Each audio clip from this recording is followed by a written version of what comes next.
Varicose veins కి సరైన చికిత్స కోసం సంప్రదించండి ఎవిస్ హాస్పిటల్. నమస్తే రమ్మగారు. నమస్తే జయ. రమ్మగారు, దేవునికి సంబంధించి ఎలాంటి ఫోటోలు పెట్టుకోవాలి అనే విషయం మనం చాలాసార్లు మాట్లాడుకున్నాం. ఎలాంటివి పెట్టుకోకూడదు, మన దేవుడి రూమ్లో ఎలాంటి ఫొటోస్ పెట్టుకోకూడదు? ఎవరి వాళ్ళ అవగాహనతో వాళ్ళు చేస్తారు కదా జయ. అవగాహనతో చేస్తారు, కానీ ఎందుకు అడుగుతారంటే రమ్మగారు, మీకు కొంత నాలెడ్జ్ ఉంటుంది, చిన్నప్పటి నుంచి మీరు చూసుంటారు, కొంతమంది ఫాలో అయ్యే వాళ్ళు ఉంటారు. రమ్మగారు చెప్పింది వేదవాక్కు, అలా కొంతమందికి ఉంటుంది నాలాగా. అదేంటంటే ఇప్పుడు ఎలా అయింది, ఇది వరకు తీర్థయాత్రలు ఎప్పుడో ఎవరో ఎక్కడో సకృత్తు రేర్గా వెళ్ళేవాళ్ళు.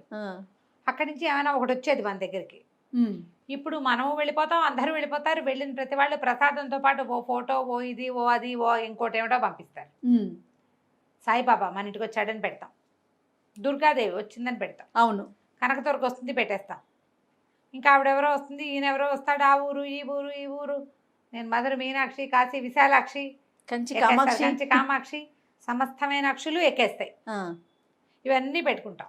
దేవతా మందిరం అంతా నిండిపోయి ఉంటుంది. అవును, ఒక్కొక్కళ్ళు ఎక్కడికి వెళ్ళినా ఇత్తడి విగ్రహాలకు అట్రాక్ట్ అయిపోతారు. అంత కిష్టుడు, ఇంత నరసింహుడు, ఇంత ఆంజనేయుడు, ఆ తర్వాత ఇంకా కుమారస్వామి, ఇలా కొనేసుకొచ్చేసుకుంటుంటారు. వీళ్ళకి ఇంట్రెస్ట్ అని వాళ్ళ చుట్టాలు కూడా వీళ్ళకి ఏదైనా ఎంత దేవుడి విగ్రహాలే గిఫ్ట్ చేస్తారు. అవును రమ్మ గారు కదా, నువ్వు ఆ బాధలో ఉన్నావు. ఎంత బాధ. ఎవరు ఏ ఊరు వెళ్ళినా ఒక విగ్రహం, ఒక బొమ్మ, మీరు అన్నట్టు ఇంత కృష్ణుడు, ఇంత సాయిబాబా వచ్చేసింది. ఎక్కడ పెట్టుకుందాం, ప్లేస్ పెరగదు కదా. వీళ్ళందరినీ షోకేస్లోకి ఎక్కించండి, నా మాట విని హాయ్ అనండి. షోకేస్లో కూర్చున్న వాడిని హాయ్ అనొచ్చు, మనం దండం పెట్టాలి కదా. ఈ దేవతా మందిరంలో ఇంత ఫోటోలు, ఇంత ప్రతిమలు, అంత ఇవి ఇట్లా బోల్డ్ అని చేర్చి, మా విజయక్క ఇలాంటి వాళ్ళైతే ఒక్కొక్కరికి వేరు వేరు స్తోత్రాలు, వేరు వేరు నైవేద్యాలు. ఓ అరటిపండు, ఓ ఖర్జూరం, ఓ పట్టిక బెల్లం, వాళ్ళకి బెల్లం, వినాయకుడికి అది, లక్ష్మీదేవికి ఇది శివుడికి అది, ఇట్లా బోల్డ్ అని రకాల నైవేద్యాలు రోజు. అమ్మో, ఎప్పుడైనా ఓ రోజు మొత్తం దేవతా మందిరంతో తుడుచుని పులికా పెట్టిన రోజున టంగులు దిగిపోతాయి. ఇవన్నీ తోమి, ఇవన్నీ కడిగి, అందరికీ బొట్లు పెట్టి, అందరికీ వస్త్రాలు, అందరికీ అలంకారాలు. దీంతో చాలా కష్టం. దీంతో పాటు చనిపోయిన మన తాతగారు, భర్తో, నాయనో, అమ్మో, వాళ్ళ పటాలు దేవుడి పక్కన పెట్టేస్తారు. దేవతా మందిరంలో ఉంటాయి. చనిపోయిన వాళ్ళ ఫోటోలు దేవుడి మందిరంలో పెట్టుకోకూడదు. వాళ్ళు దేవుళ్ళు అయిపోరు. అదే కదా, మనకి దేవుడు. మనం ఎలా చేయాలి, విడిగా పెట్టుకోవాలి. దేవతా మందిరం వేరు, మన ఇంట్లో నుంచి పెద్ద కీర్తిశేషులైన వాళ్ళని వేరుగా పెట్టాలి. ఇది స్ట్రిక్ట్ రూలే. పాటిస్తే పాటించండి, లేకపోతే లేదు, మీ ఇష్టం. రూల్ అయితే ఇదే రూలు. చనిపోయిన వాళ్ళు అమ్మ మీద ఎంత ప్రేమ ఉన్నా సరే, ఓకే, ఎంత ప్రేమ ఉన్నా మనం విడిగానే పెట్టుకోవాలి. కావాలంటే విడిగా ఎక్కడైనా పెట్టుకుని రోజు పూలు దండ ఇచ్చు, పూలు పెట్టచ్చు, బొట్టు పెట్టచ్చు, పర్వాలేదు. హారతులు, నైవేద్యాలు అవి చేయకూడదు మరణించిన వారికి. అది తప్పు. అది మనం భగవంతుడికే చేస్తాం. చనిపోయిన వారికి హారతులు, నైవేద్యాలు కూడా ఇవ్వద్దు. చాలా మంది ఇళ్ళలో చూసాను రమ్మగారు. ఏమో పాపం వాళ్ళు దేవుళ్ళు అయిపోయారు అమ్మా నాన్న అనుకుంటారు. దేవుళ్ళు అయిపోరమ్మా. కర్పూరం తిప్పేసి, అగరబత్తులు వెలిగించేసి, ఏమో పాపం వాళ్ళ ఇష్టం, మనం చెప్పలేం. కానీ అది చేయకూడదమ్మా, అది పద్ధతి కాదు, మనం ఇష్టం. అలాగే చెప్పాలి కదా. అక్కడి నుంచి మనది ఫోటో సమయాచారం. మనది సమయాచారం అంటే సౌమ్యమైన పూజా విధానము. ఆదిశంకర్లు ప్రతిపాదించింది.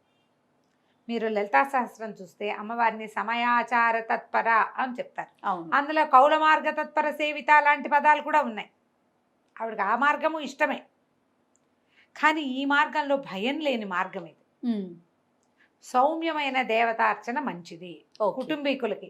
మనం ఎవరికి చెప్తాం జయ, అదెవరో బాగా తెలిసిపోయిన వాళ్ళకి మనం చెప్పము. అవును అవును, మామూలు మనలాగానే ఏదో సామాన్యంగా పొద్దునే ఆనందిని రాత్రి పడుకుని నిద్రపోయి ఏదో ఇంట్లో పూజ చేసుకునే వాళ్ళకే కదా చెప్తాము. అంతేగారు. సామాన్యులందరూ కూడా ఉగ్రదేవతలని దేవతార్చనలో పెట్టుకోకూడదు. అంటే దశమహావిద్యల్లో ఉన్నవాళ్ళు, ఓకే. తర్వాత ఏమో సప్తమాతృకలు. ఈ సప్తమాతృకలకి వాటికి మంచి పూజా విధానం కావాలి, బలమైంది. అన్న నివేదన కావాలి, అన్నం సంతర్పణ జరగాలి. ఎప్పుడు మనం అవేం చేయము, ఏదో మామూలుగా చేసుకుంటాం. పండో ఫలమో అరటిపండు నైవేద్యం పెడతాం. ఓ తాంబూలంలో అరటిపండు లేకపోతే తలా ఒక అరటిపండే తాంబూలం ఇస్తాం. మన జీవితాలు అవి అంతే కదా. అంతే. అవి ఎక్కడ ఉండొచ్చు, దేవాలయాల్లో, పెద్ద పెద్ద మఠాలు, పీఠాలలో. అక్కడ ఏంటంటే విస్తారమైన అర్చన, అన్న విశేషంగా అన్నార్చనలు జరుగుతాయి. అమ్మకు చూపిస్తారు అవన్నీ, అవి అందరికీ పెడతారు. మనం అంతవి చేయకూడదు. మనం ఏం చేయొచ్చు, ఓ లలితాదేవి సచామర రమావాణి సవ్యదక్షిణ సేవిత, అలా ఉన్నది సాత్విక రూపం. అటు ఇటు రమా లక్ష్మీదేవి, సరస్వతీదేవి వింజామాటలు పట్టుకుని ఆవిడ ఇట్లా కూర్చుని ఉంటుంది చక్కగా. చేప బాణహస్తగా ఉంటుంది. బాణాలు ధనుర్బాణాలు అవి పట్టుకుని పాశాంకుశాలు అవి ధరించి స్థిమితంగా కూర్చుంటుంది. అలాంటి లలిత చిన్న అన్నపూర్ణాదేవి విగ్రహం పూజలో ఉండాలి. ఓ వినాయకుడు ఉండొచ్చు. ఈ వినాయకులలో అష్టవిధ గణపతులు చాలా మంది ఉన్నారు కదా, అవన్నీ మనం పెట్టుకోం. సాత్వికంగా ఎడం వైపుకి తొండ ఉండి స్థిమితంగా ఉన్న వినాయకుడిని, నాట్య గణపతిని వాటిని పెట్టరు పూజల్లో, అది పనికిరాదు. సాత్విక గణపతి స్థిమిత రూపుడు కూర్చున్నవాడు, అర్చన అందుకోవడానికి సిద్ధంగా ఉన్నవాడిని పెట్టుకుంటాం. ఓకే. తర్వాత ఇంకా లక్ష్మీదేవి కూర్చున్న లక్ష్మీదేవి ఆ పటాలు ఉంచుకోవచ్చు. కనకదుర్గమ్మని పెట్టుకోవచ్చా రమ్మగారు? కనకదుర్గని ఏమన్నది పులి మీద సింహం మీద వాహినిగా సింహవాహిని అలా పెట్టుకోకూడదు. మనకి సాత్విక రూపం అమ్మవారి ఫోటో చూపిస్తారు చిన్న నవ్వు మొహంతో. కేవలం ఏవైనా సాత్విక రూపంలో ఉన్న పటాలు పెట్టుకోవాలి, అంతేనండి? ఉగ్రదేవత ఉగ్ర ఆవిడే ఉగ్ర నరసింహస్వామి. నరసింహస్వామి కూడా లక్ష్మీ నరసింహుడిని పెట్టుకోవచ్చు. ఓహో. లక్ష్మీ నరసింహుడిని పటం పెట్టుకోవచ్చు మనం. యోగ నరసింహుడు మనకు ఆ రకమైన పూజా విధానం ఇంట్లో ఉంటే పట్టబంధంలో కూర్చుంటాడు, ఉండాలి. ఇలా నరసింహస్వామి దుర్గా అలా పెట్టుకుంటే ఇంట్లో నియమంగా మనం పానకం అవి చెయ్యాలమ్మా నివేదన. పటాలతో ఏమవుతుందంటే మరి ఎందుకు పెట్టుకున్నట్టు నువ్వు? భక్తి కోసమే కదా, ఏదో అవ్వాలనే కదా పెట్టుకున్నావు. పటాలతో ఏముందండి, విగ్రహాలు అయితే చేయాలి, పటాలకు అక్కర్లేదు. అక్కర్లేనప్పుడు ఎందుకు పెట్టుకుంటాము? నువ్వు అదేదో ఉంటుందని కదా నువ్వు పెట్టుకున్నావు. అదేదో ఉంటుందన్నప్పుడు దానికి తగినట్టు చేయాలి. మరి చేయాలి, చేయలేనప్పుడు పెట్టుకోవద్దు. ఆంజనేయ స్వామి అండి, ఆంజనేయ స్వామిని కూడా పెట్టుకోవచ్చు చక్కగా. చక్కటి పంచముఖ ఆంజనేయుడు కాకుండా సింపుల్గా ఆంజనేయ స్వామి మన ఇది ఉంటుంది కదా, ఏమంటారు, మన సంజీవని పర్వతాన్ని తెచ్చినవాడు, తోకరాయుడుగా ఉన్నవాడు, తోక ఇట్లా కనపడుతుంటుంది, అలా కూడా చేసుకోవచ్చు. దీంట్లో ఏంటంటే చాలా మంది పెద్దవాళ్ళ దగ్గర నేను విన్నాను నేను చెప్పే 5 వినాయకుళ్ళని ఎక్కువ ఉంచకూడదని. మా దగ్గర 5 వినాయకులు ఉన్నారు, నేను ఎవరిని తీయలేను. ఆయన తీస్తే ఏంటో కష్టంగా ఉంటుంది నాకు. ఒకే పటం ఒకే దేవుడివి రకరకాల ప్రతిమలు అక్కర్లేదు. నేను విన్నాను రమ్మగారు, ఎక్కువ ఇవి అక్కర్లేదు. అనంతలక్ష్మి అమ్మ అనుకుంటాను ఒకసారి, ఒక ప్రతిమ ఒకటి చాలు. రకరకాల రూపాల్లో ఉన్నాయని పెట్టుకుంటే ఎక్కువైపోతుంది, ఎక్కువ ఆక్యుపై చేసేస్తుంది. అర్చన కావాలి, అర్చన కావాలి, నైవేద్యం కావాలి. అర్చన అక్కర్లేదంటే షోకేస్లోనే పెట్టుకోవచ్చు. నువ్వు పూజా మందిరాలు ఎందుకు పెట్టుకున్నట్టు? అంతే కదా. నేను నా సలహా అయితే ఏ ఫ్రెండ్స్ ఎవరు తెచ్చిచ్చిన ప్రతిమైనా ఎత్తి పూజ గదిలో పెట్టబోకండి. ఓ షోకేస్ ఒక ర్యాక్ దానికి వదిలిపెట్టేయండి, అన్నీ ఒకదాని వెనకాల ఒకటి పెట్టి పారేయండి అంతే. షోకేస్లో పెట్టుకోవచ్చు, దేవుడి దగ్గర పెట్టవద్దు. దేవుడి దగ్గర వద్దు. శాంత స్వరూపుడుగా ఉన్న హయగ్రీవ స్వామిని పెట్టుకోవచ్చు. హయగ్రీవుడు చాలా విద్యాప్రదాత, చాలా మంచిది. ఉత్తమ దైవాలలో హయగ్రీవుడు ఉన్నాడట.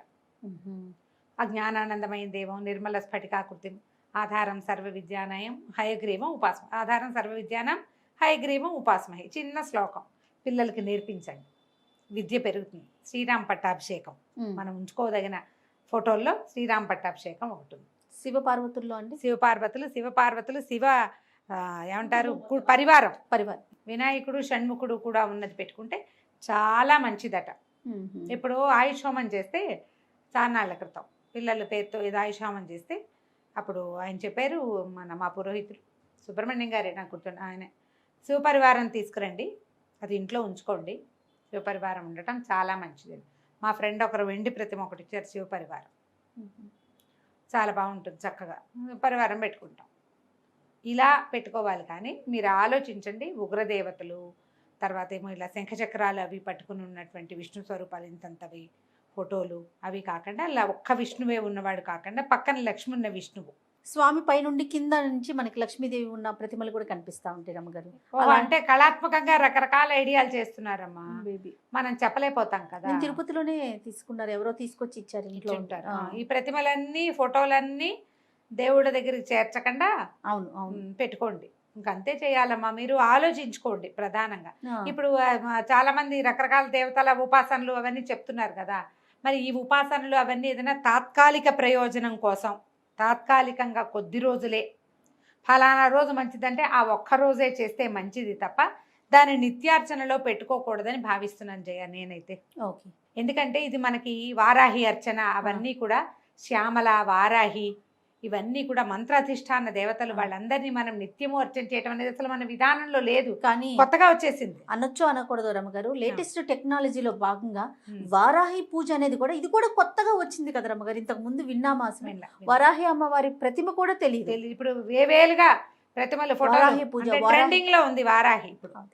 శ్యామలు కూడా ట్రెండ్ లోనే ఉండేది. శ్యామల్ని కొంచెం పక్క పెట్టి వారాహి చేస్తే మనం ఎవరినైనా ఏదైనా చేసేయచ్చు. అలాంటి భావాలు కూడా అది విపరీత పుడుతున్నాయమ్మా. ధోరణులు కదా. అలాంటి వాటిల్లోకి వెళ్ళబోకండమ్మా. ఎవరినైనా మీ చేయగలిగేది మిమ్మల్ని ఏం చేస్తుందో చూసుకోండి. కరెక్ట్ చెప్పారు. ఎవరి కోసమైనా వాళ్ళు పాడవ్వాలి, వాళ్ళ ఇదవ్వాలి అని చేసిన పూజ మనల్ని ఏం చేస్తోంది? మిమ్మల్ని ఏం చేస్తుంది అది ఆలోచించండి. తుప్పు మరకలు అంటిస్తుంది. తుప్పు ఐరన్ ఓ ఇనపరాడ్డుకి తడిపామనుకో ఆ మరక బట్టలకు అంటుతుంది. దీనికి ఏమవుతుంది, కొన్నాళ్ళకి మేకు కూడా పాడవుతుందమ్మా అవును కదా. అవును, కొంచెం టైం పడుతుంది అంతే అంతే. కానీ ఇది పాడవటం మాత్రం మాందు. పొరపాటును కూడా అలాంటి పనులు చేయబోకండి. ఈ సమస్య నాకు తీర్చమనాలి. అవతల వాడు ఏ సమస్య ఎవడి వల్ల వచ్చిందో వాడు పోవాలని కోరుకోకూడదు. అది చాలా పొరపాటు. అలా కోరి మీరు ఏ ఆరాధనైనా చేస్తే, ఏ ప్రతిమా విశేషాన్నో ఏ ఫోటోనో తెచ్చిపెట్టుకుని ఆమెను పూజించటం మొదలుపెట్టారా, మీ సమస్య తీర్చిన శక్తి మిమ్మల్ని మింగుతుంది తర్వాత. అమ్మ ఎవరికైనా అమ్మే, అమ్మ ఎవరికైనా అమ్మే. నువ్వు చేస్తావు తప్పు, నువ్వేమి దేవుడివి కాదు. అంతే కదా. నువ్వు అది ఇంకొక ఆ రకం. తప్పుకి నిన్ను పట్టుకుంటుంది అమ్మ. అంతే కదా. ఆ తప్పులకి నిన్ను పట్టుకుంటుంది. నాకు ఈ సమస్య తీర్చమ్మా, నన్ను ఇందులో నుంచి బయటపడేయి అని మొక్కుకోవాలి. అని మొక్కోండి, అని దండం పెట్టుకోండి. అలాంటి ప్రతిమా విశేషాలని తెచ్చి పెట్టుకోండి. సుబ్రహ్మణ్యం కూడా పెట్టుకోవచ్చు. బాలసుబ్రహ్మణ్యం పెట్టుకుంటే చాలా మంచిదట. సుబ్రహ్మణ్యుడు బాలసుబ్రహ్మణ్యుడుగా ఉండాలి. సంతానానికి పిల్లలకి చాలా మంచిది. అవి పెట్టుకోవచ్చు. ఆలోచించుకొని పెట్టుకోవటమే రమ్మగారు. అంతే. ఇలా శూలపాణిగా ఉన్నది అమ్మవారు, మహిషాసుర మర్దినిగా ఉన్నది పెట్టుకోకూడదు. అవి పెట్టుకోకూడదు. అంత మంచిది కాదు. అది ఎప్పుడు పెట్టుకోవాలి? మంచిది కాదంటే ఆమె చేయడానికి కాదు, అంత పవర్ని మనం తట్టుకోలేమని. అది విశేషంగా మహర్నవమి నాడు అర్చన. అంతే. ఆ పూట ఆ ఫోటో ఉంటే పెట్టుకుని దండం పెట్టుకుని అవతారాలు వేస్తారు గుళ్ళో. ఏమి సంవత్సరం అంతా చూపించారు మనకి. ఏడాదికి ఓసారి మహిషాసుర మర్దిని పెద్ద స్వరూపంలో చూపిస్తారు, భయం వేసేలాగా. తెల్లారేపాటికి తీసేస్తారు. ఎందుకు తీసేస్తారమ్మా? ఏ దేవాలయంలో ఎందుకు ఉంచకూడదు కదా. మరి మరి ఇప్పుడు చూడు, మనం ఆలంపూర్లోను అక్కడ అమ్మవారు జోగులాంబ ఆవిడ చాలా విపరీతమైన స్వరూపంతో ఉంటుంది. అదంతా మనకు చూపించరు, అలంకారం వేసేస్తారు చక్కగా. సాత్విక రూపంలోనే నీకు ప్రదర్శన ఇస్తారు. గుళ్ళో చేసినప్పుడు నువ్వు ఇంట్లో ఏం చేయాలి? మరి కాస్త జాగ్రత్తగా ఉండాలి కదా. అందుకని సాత్విక స్వరూపంలో ఉన్న అమ్మని, అయ్యవారిని ఆరాధించండి. అది మంచిది. ఎక్కువ ఉగ్ర రూపంగా ఉన్నది మనం అక్కడికి వెళ్ళి దర్శనం చేసుకుని అక్కడ దండం పెట్టి అక్కడ వదిలిపెట్టేసాలి. ప్రత్యంగిర అవి ఫోటోలు పెట్టుకోకూడదు ఇంట్లో. ఆ ప్రత్యంగి మనకి ఏదైనా సమస్య ఉంటే ప్రత్యంగిర అర్చన చెప్పారు అనుకో, నీకు ఆ సమయం తీసాక యాంటీబయాటిక్ మానేస్తాను చూడు 5 days కోర్స్ తర్వాత. అంతే. అది అయిపోగానే ఈ అమ్మవారిని తీసి లోపల పెట్టాలి. అంతే. ఓ దండం పెట్టి మళ్ళీ అవసరం వచ్చినప్పుడు పిలుస్తావమ్మా, అందాక పెట్లో కూర్చో బంగారు తల్లి అని ఓ 2 పువ్వులు గంధం పెట్టి లోపల పెట్టేసుకోవాలి. ఇలా చేస్తే మంచిదమ్మా. ఇది స్థిమితమైన పూజా విధానం. మీరేదో శత్రునాశనాలు అవి చేసేసేద్దాము వీటితోటి అని భావించకండి. అలా చేయగలిగేవి మనకి మంచిది కాదు. నమస్తే. నమస్తే.